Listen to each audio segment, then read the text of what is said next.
আসসালামু আলাইকুম, সবাইকে স্বাগতম আমাদের নতুন আরেকটি ভিডিওতে। আমি আজকে মাত্র 36 ফিট বাই 41 ফিট জায়গার ভিতরে আকর্ষণীয় 4 বেডরুমের একটি বাড়ির ফ্লোর প্ল্যান নিয়ে আপনাদের সামনে হাজির হয়েছি। দর্শক বন্ধুরা, আপনার স্ক্রিনে ইতিমধ্যে 4 বেডরুমের একটি বাড়ির ফ্লোর প্ল্যান দেখতে পাচ্ছেন। এই বাড়িতে আমরা পেয়ে যাচ্ছি বাড়ির সামনে মাঝখানে একটি সিঁড়ি, এবং তাছাড়া এই বাড়িতে আমরা পেয়ে যাচ্ছি 4টি বেডরুম। 4টি বেডরুমের সাথে পেয়ে যাচ্ছি আমরা 4টি বেলকুনি। 4টি বেলকুনির সাথে থেকে যাচ্ছে আমাদের 2টি অ্যাটাচ বাথরুম, একটি কমন বাথরুম, একটি কিচেন, আলাদা ড্রয়িং স্পেস এবং আলাদা ডাইনিং স্পেস পেয়ে যাচ্ছি আমরা এই বাড়িতে। আপনার 3 তলা ফাউন্ডেশন দিয়ে একতলা পুরোপুরি কমপ্লিট করতে কত টাকা খরচ হবে সেটি আমরা ভিডিও শেষে আলোচনা করব। এই বাড়িটি যদি আমরা স্কোয়ার ফিট হিসাব করি তাহলে আমাদের 1450 স্কোয়ার ফিটে কিছুটা বেশি জায়গার প্রয়োজন হবে, আর আমরা যদি শতাংশ হিসাব করি তাহলে আমাদের 3.5 শতাংশের কিছুটা কম জায়গা লাগবে এই বাড়িটি করতে।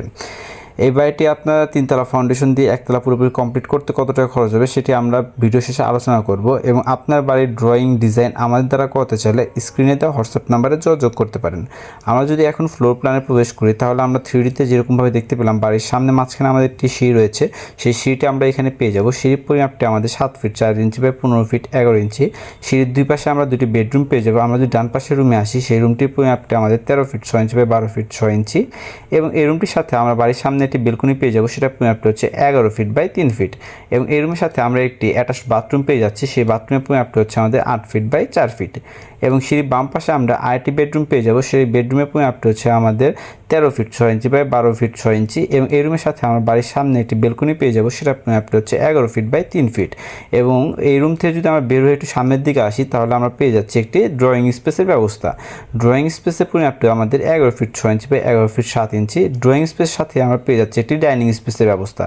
ডাইনিং স্পেসের পরিমাপটি আমাদের 12 ফিট 4 ইঞ্চি বাই 11 ফিট 7 ইঞ্চি, এবং ডাইনিংয়ের ঠিক অপোজিট পাশে আমরা পেয়ে যাচ্ছি একটি কিচেনের পরিমাপটি আমাদের 8 ফিট বাই 7 ফিট, এবং বাড়ির পিছনে গিয়ে আমরা আরও 2টি বেডরুম পেয়ে যাব। আমরা যদি ডান পাশের রুমটিতে আসি, সেই রুমটির পরিমাপটি আমাদের 13 ফিট বাই 12 ফিট, এবং এই রুমটির সাথেও আমরা একটি সাইডে একটি বেলকনি পেয়ে যাব, সেই বেলকনির পরিমাপটি আমাদের 12 ফিট বাই 3 ফিট 6 ইঞ্চি, এবং এই রুমটির সাথে আমরা একটি অ্যাটাচ বাথরুম পেয়ে যাব, সেটার পরিমাপটি হচ্ছে আমাদের 4 ফিট বাই 7 ফিট 6 ইঞ্চি, এবং এই অ্যাটাচ বাথরুমের সাথে আমরা একটি কমন বাথরুম পেয়ে যাব, সেটার পরিমাপটি হচ্ছে আমাদের 4 ফিট বাই 7 ফিট 6 ইঞ্চি। এবং আমরা যদি বাড়ির বাম পাশের রুমটিতে আসি, সেই রুমটির পরিমাপটি আমাদের 13 ফিট বাই 12 ফিট, এবং এই রুমটির সাথে আমরা একটি বেলকনি পেয়ে যাব, সেটা পরিমাপটি হচ্ছে 12 ফিট বাই 3 ফিট 6 ইঞ্চি। এই ছিল আমাদের আজকের ফ্লোর প্ল্যানটি। আপনার বাড়ির জায়গাটি যদি এরকম হয়ে থাকে বা আপনার বাড়ির জায়গাটি যেরকমই হোক না কেন, আমাদের দ্বারা ড্রয়িং ডিজাইন করতে চাইলে স্ক্রিনে দেওয়া হোয়াটসঅ্যাপ নাম্বারে যোগাযোগ করতে পারেন।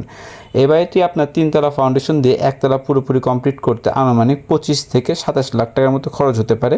এটি একদম ফিক্স না, জায়গা এবং ম্যাটেরিয়ালসের উপর ডিপেন্ড করে কিছুটা কম বা বেশি হতে পারে। প্রতিদিন এরকম নিত্য নতুন বাড়ির ডিজাইন দেখতে চাইলে আমাদের ইউটিউব চ্যানেলটি সাবস্ক্রাইব করে আমাদের সাথেই থাকুন।